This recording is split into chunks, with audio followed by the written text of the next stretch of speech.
reporter rates, it's madly entertaining. This delirious reinvention will leave you smiling and exhilarated. NBC calls it marvelously good fun. And Entertainment Weekly hails it as a wonderfully inventive show with dazzling energy, creativity, wit, and heart. Groundhog Day the musical soars. So don't waste another day and get your tickets to the New York Times Critics Pick and Olivier Award-winning Best Musical, Groundhog Day, on Broadway. Visit Ticketmaster.com. Hey fans, tune in to the Nissan Met pregame show at 6:30 on 710 WOR. Your audio shot of Jeffy. It's Len Berman and Todd Schmidt in the morning. On the Voice of New York, 710 WOR.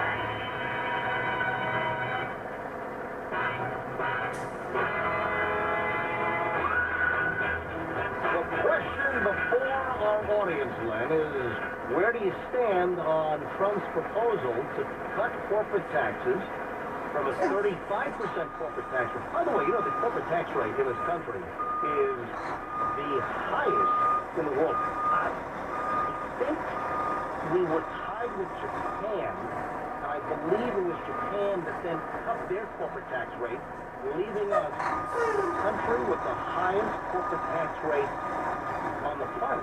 So not to mention the fact that you know how much money is overseas that really should be repatriated? Well, that's a big deal. Absolutely.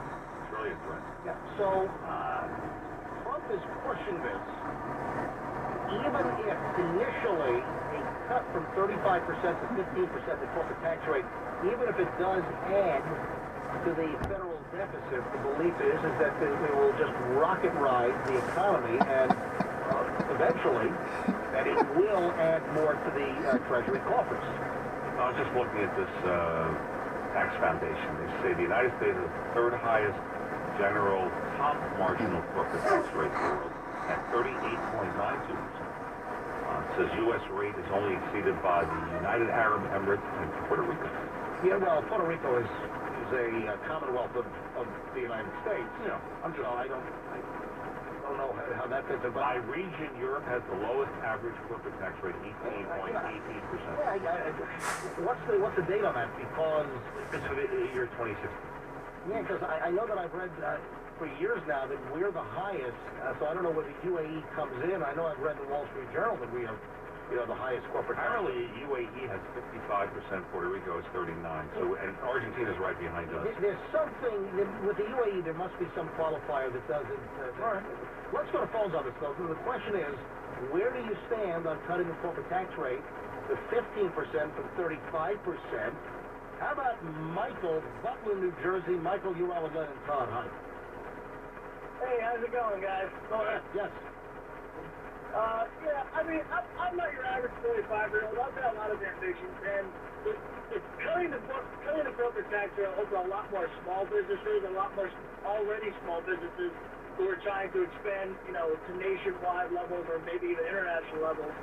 It'll give them a lot more operating room. It'll give them a lot more. Investors will be more willing to invest in these small corporations because they have a lot more legroom now to work with.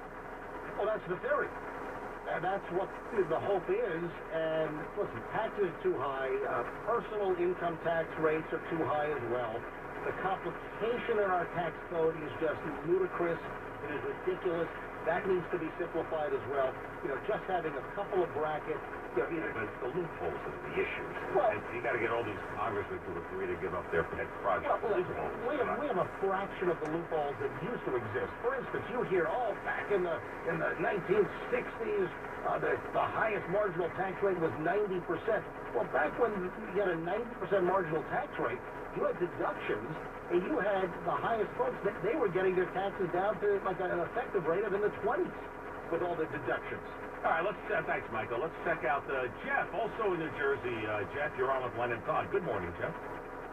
Good morning. First of all, the 35% is kind of a bogus number. Most companies pay closer to 20% after all of their deductions, and I haven't heard him talking about removing those deductions.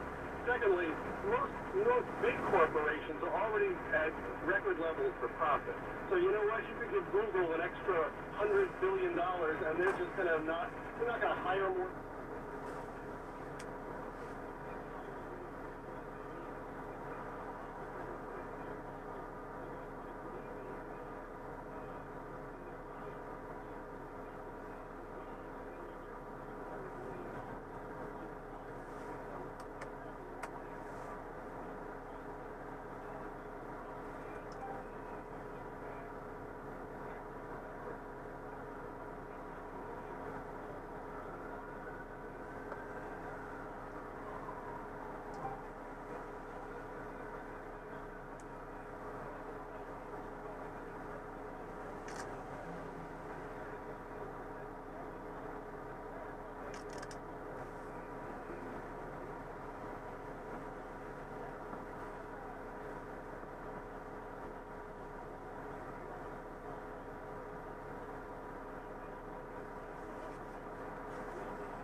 Yeah, but there will be a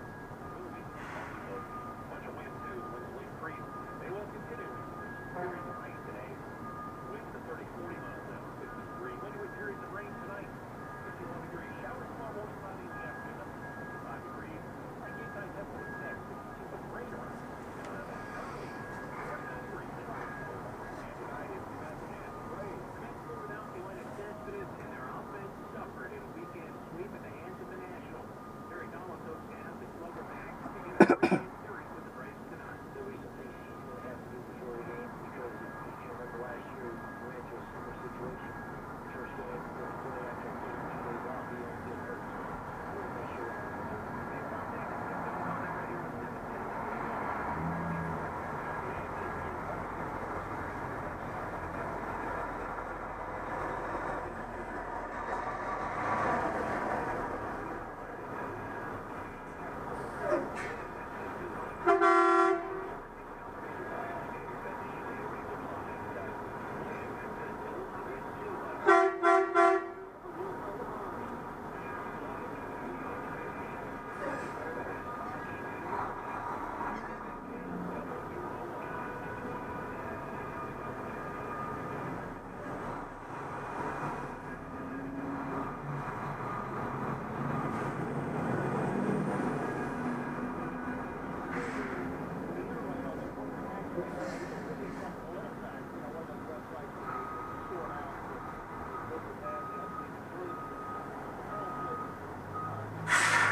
And the United States corporate tax rate doesn't appear to be the highest once deductions and other exclusions are taken into account. So that's how you clarify, but on a statutory level, yes, we have the highest corporate tax rate on the planet, according to PolitiFact, which is used all the time. It is 8:07. It is Lennon Confield on a Tuesday. The story that Jeff just had in the news, Alice Dr. Rossini had the story on businesses opening up their restrooms to anybody. And did you hear the story? I read in the paper. I like crazy story to me. I mean, this again is just more governmental meddling. So, but they're going to give them a break on some fines or but something? But again, it's governmental meddling. You talk about obstruction for business. This city just nickel and dime. You know, my wife, who drives the city every day because she drives the kids to school, and she says the number of road signs, do this, don't do that. She says this city is they're confusing. Is insane. It's just the rules, the regulations. She doesn't like it here, right? She wants to move. Well, listen. What are you trying to jettison me? You trying to get rid of me? Just stating a fact. Doesn't like it here, Berger. Oh, who says that? You're always telling me how you're complaining about it here. That it's much better out in Colorado. Oh, listen, you're the one complaining about your wife getting busted with red light cameras on Long Island. I've had some very nice give and takes with some of the officials out there. Very interesting. Oh, you're putting some pressure on? You're throwing your Lynn WOR weight around? No. I don't send it from a corporate website, just my own personal website. And I've taken issue with a certain red light camera, and they're going to look into it. So we'll see if I'm right or not. Is Ed Mangano going to do it before or after federal prison? I'll pick on my friend Ed. See, that's very kind of you. Hey, by the way, he has passed along my email to the appropriate authorities. By the way, listen, Ed Mangano deserves his day in court. He does. He's innocent until proven guilty. And in all fairness, I guess my uncle Jack, who helped do a lot of he helped with fields and recreation out in Jericho. Mm-hmm. My uncle apparently had some dealings with Ed over the years. He said Ed's a great guy. Yeah. So we'll see how it all goes down. Good people can make We'll see. can make mistakes. We'll find out. You can have a wife with great taste buds, and you know. Don't pick on Linda. Don't pick on Linda's no-show job. That's a crazy story. Listen, Ed deserves his day in court. He'll get it next January. If he is innocent, then his lawyers will prove so in a court of law. Correct. Back to the bathroom story. Who's got the big three, me? You. Right, so, and then I want to just delve. I wasn't going to do this, but then I heard, it just reminded me, because I also saw the bathroom story. The paper. I said, this is crazy. It's insane.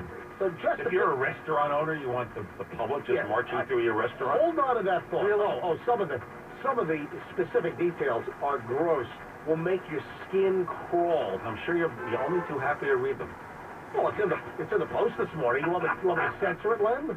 Well, people are just keep in mind many people are reading breakfast. Len, that's all I said. If this show were totally up to you, it would be so milquetoast. It would be. You'd be playing Glenn Miller music as the bumper music. You don't want to offend anybody. No. What do you call them? Snowflakes? We just want to be very vanilla. We do. Not vanilla. What shade of beige? Special. What shade of beige would you like today? People are waking up. You want to hit them with all these gross little down and dirty details. No, it's facts, Len. It's real world. I'm sorry. All right, big three story. It's not shock-jocking. I like those titillating people. Big three stories for us here on a Tuesday. The Senate has been summoned.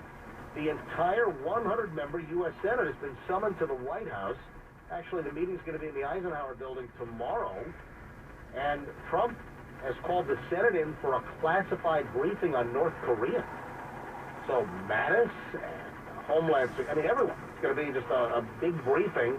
And I guess they're turning a room into a skiff, into that compartmentalized room, so they can't be monitored. So North Korea, things are heating up. We've got a nuclear sub, a U.S. sub, heading. We have the Michigan heading toward North Korea now, which I imagine is going to be support for the USS Carl Vinson. And they're going in the right direction. That's all I have. They are. Make a left. Go to India and make a left. Rounding out the big three, no smoke detectors, it turns out. Not even smoke detectors with dead batteries. We're talking no smoke detectors in that Queens Village fire that killed 5, including children as young as 2. No smoke detector. 100-year-old house. A 1920s built house. No smoke detector. Just insanity. And then finally on the big three list here. Can you read your own writing? I can't. Bill O'Reilly. Thank you. Very good. That's what I'm here for. Thank you. And Bill O'Reilly. And he went on a podcast last night and said the truth will come out. Well, he had his, I think, 19 minutes worth of a podcast. And he says that you might not be, what was his terminology? You might not be surprised, but you'll be shaken. Shaken, exactly. Shaken. As to what is going to come out. Well, listen, I think Bill has to say that. He has to put a foot forward that, for his audience, at least puts him in a better light. So, listen, we'll see what develops. I'm all ears. If Bill has any evidence or if anything's going to come forth that this was a setup or any of the accusations which led to his firing at Fox are untrue, your day in court, absolutely. I want Bill to clear his name because I like O'Reilly. I think he's an amazing talent. Let me just make one little point. Let's say he is and believes he's totally innocent. Okay, let's say, for example, nothing happened, it's all made up. Why would he walk out with 25? Why wouldn't he say, you have to pay me my whole contract? That contract, apparently a 4-year deal worth $25 million a year, that's $100 million. He feels he's been totally wrong, and he should get the whole contract. Well, he's going to get paid, allegedly, a quarter of the contract. Right. About $25 million. Correct. So that's the point I'm raising. All right, back to the bathroom story.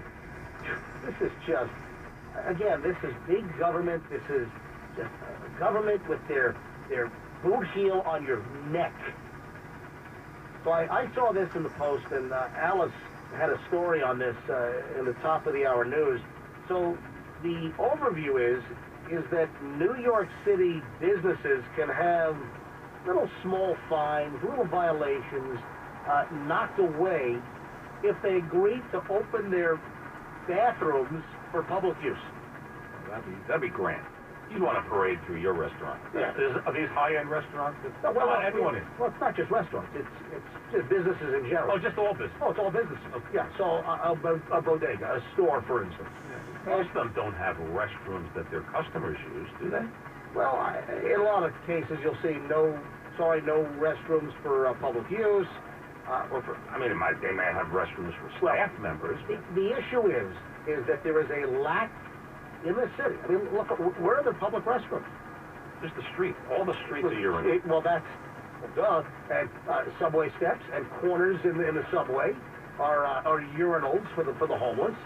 So the city, which has not been planned well for public restroom facilities. We're always, remember those talks about public toilets and stuff? And well, whatever happened to all those? The plan is that you incentivize businesses by saying, hey, bodega, you know that fine you got for not having the product on the shelf properly? I guess you're supposed to have, prices on the shelf, whatever the story is. And a business might get a $25 fine for not having a price displayed, for instance. So the city is saying, hey, open up your restrooms for public use, which, you know what this translates into? It's the homeless. Open up your restroom so the homeless can whiz in your restroom instead of in the corner on the subway, or I just see them in the street. Literally, you just see them peeing on the street. This sounds like a shakedown. This sounds like they'll come in here and say, I'm fining you for this, that, and the other thing, and just force you into that. Well, Len, like you're coming around, Len. No, you're starting to understand how the business works in the city. I choose my spots. I think this one's a bad idea. Listen to this. In the New York Post this morning, store owners seem hardly relieved at the possibility of relieved. Yeah, I get it. A possibility of saving a few dollars in exchange for filthy restrooms. Listen to this quote. People are disgusting. Homeless. You laugh at that. All right, here's the quote. They probably are. Look, people are disgusting. Homeless people come in and use the bathroom to shower in here. They leave actual dirt off their body on the floor. When the water comes off their body, it's actually black and it's nasty. Where are their showers that people are using? It's not. They're going into a bathroom and they're just using sink water. And then the water is coming off their body and they're just leaving dirt and filth and muck all over the place. So that's from Mark Santiago, manager at Francois Dior Bakery in the West Village. So the sponsor of this, Councilwoman Inez Barron. Where do these rocket surgeons get elected? I mean, who elects these dopes? God, it's unbelievable. Len, we've got problems. You know what? I ought to run for mayor. You know what? That would be great. I should run. Sit against de Blasio. I'd love to see that. I should run for mayor and fix this damn place. Would you still do the radio show? Would you come on our show? Or would we have a Todd Schmidt mayoral no-show countdown? Well, while running, I would have to come off the air because of equal time. How about after you're elected? Would you come on once a week? Yeah, sure. The mayor's hour with Todd Schmidt on 710. They'll take phone calls. You start yelling at your constituents. What? You want that? No way. Hey, son of a bitch, get off. Right. Get off the telephone. All right, it's 8:17. It's Len Berman and Todd Schmidt in the morning. Crazy story. Did you see the woman now who claimed that she was yanked out of her first-class seat and yanked into the back of the airplane? She looks like she's modeled. I don't know. This is a weird story. Hold on. As a friend of Tiffany Trump. I know. There's a Trump kid. This is a bizarre story with all the airplane stuff. Let's deal with this next on 710 WOR. Traffic's on. Bernie Viter. All right, guys, we just hit a snag at the city-bound Lincoln Tunnel. Disabled minivan blocking the Central Lane. This is as you come inbound on 495. So, again, at least one thing that's blocked out there on 495. Expect delays of 45 to 50 minutes at the Lincoln. GWB is about 35 to 40 for the upper and 30 for the lower. Over at the Hollinger, 25 from the Turnpike and 15 from 1 and 9. Meantime, on the Cross Island southbound, still pretty slow by Bell Boulevard and into the LIE. Over on the Garden State Parkway southbound, delays exit 145 to 144 in East Orange with a crash. And it's going to be slow as well along 280 eastbound into the Parkway because of that very same problem. Southbound New York State Thruway, definitely seeing those delays from exit 14 on and off Q and across the Tappan Zee Bridge. Heading Rockland County bound, at this point you should be okay. And as for street cleaning rules, they are in effect for today citywide. Our next traffic update is coming up in 15 minutes. Now let's take a look at the WOR Weather Channel forecast. Gusty winds already this morning. We've had some showers around. The rain will pick up as we head on through the day. 53 degrees. Mets first pitch temperature 52. Periods of rain around as we head through this evening, so the game may be in jeopardy. Overnight 51. Showers tomorrow morning. 65 in the afternoon. Currently 49 at WOR. I'm meteorologist Ray Stajic now. Here's Len with sports. Well, Ray, the Mets and Yankees both return to action tonight after a day off. Robert Caselman gets the start as the Mets open a series with Atlanta at Citi Field. Coverage on WOR begins at 6:05. The Yankees are in Boston. Luis Severino's on the mound. Golden State has advanced in the NBA playoffs, winning in Portland 128-103 to complete the sweep. Toronto blew out Milwaukee 118-93 to take a 3-2 lead, and Atlanta topped Washington